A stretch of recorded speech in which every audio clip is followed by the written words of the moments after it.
Hello everyone! This time, let's learn the basic operations of Marvelous Designer by creating a simple t-shirt. This time, we'll use the t-shirt template provided by default in Marvelous Designer. Open Garment from the library in the top right corner.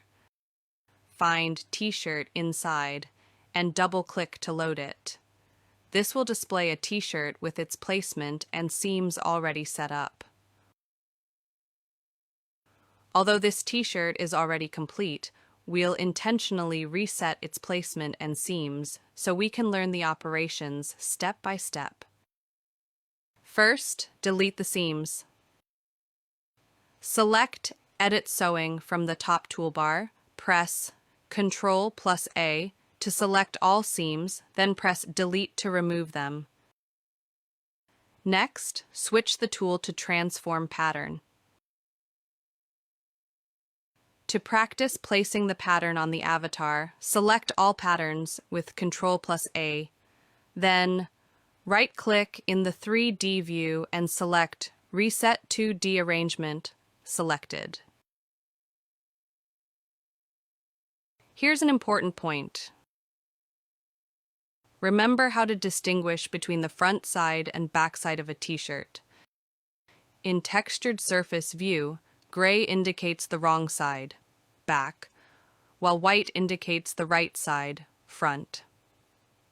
In Thick Textured Surface view, both sides appear the same. Typically, you start modeling in Textured Surface view and switch to Thick Textured Surface when refining the details.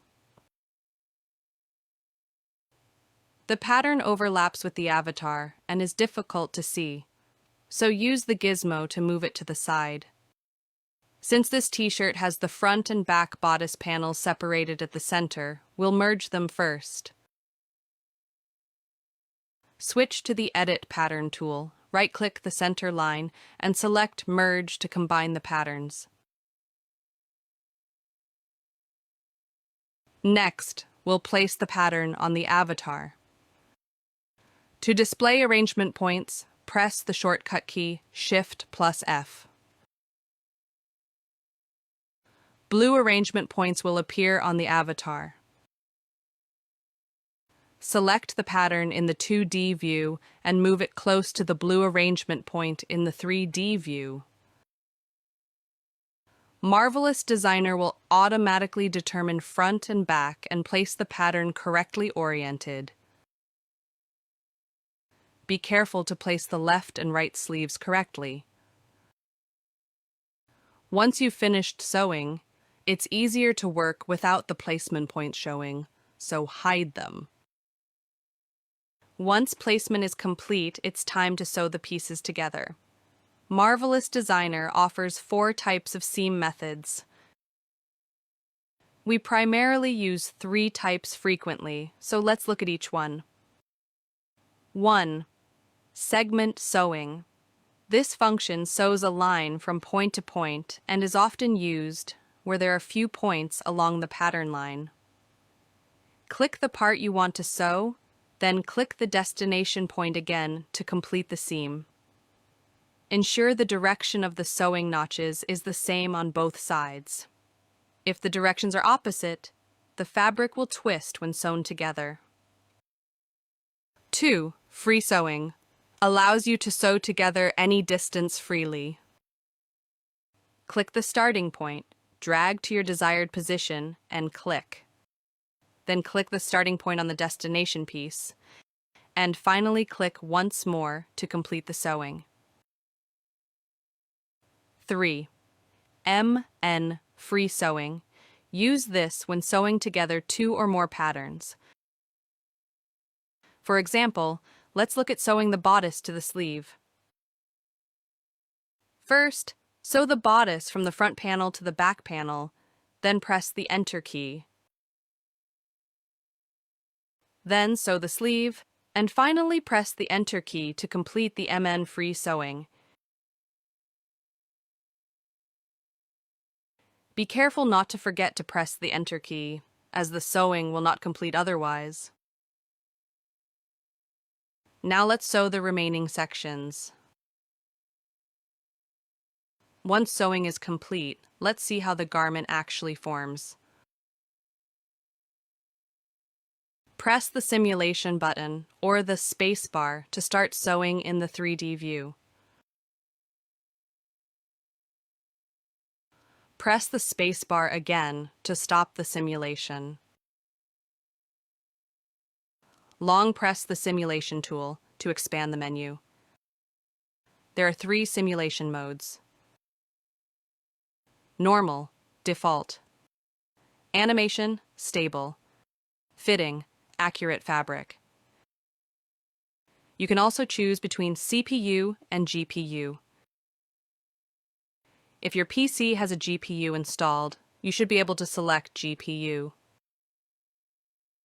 We generally recommend using normal, default, and selecting GPU if available for smoother performance. Since this t-shirt lacks a collar, we'll create it in the 2D view. Click the rectangle tool or press the shortcut key S, then click in the 2D view. A dialog box will appear where you can enter the width and height. The collar dimensions should be about 90% of the neckline dimensions.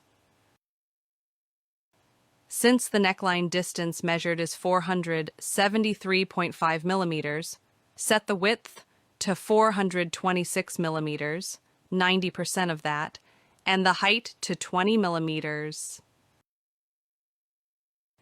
Next, sew the bodice and collar together using MN free sewing. Use segment sewing to stitch the collar edges. To position the collar correctly, switch to the Transform Pattern tool and select the collar.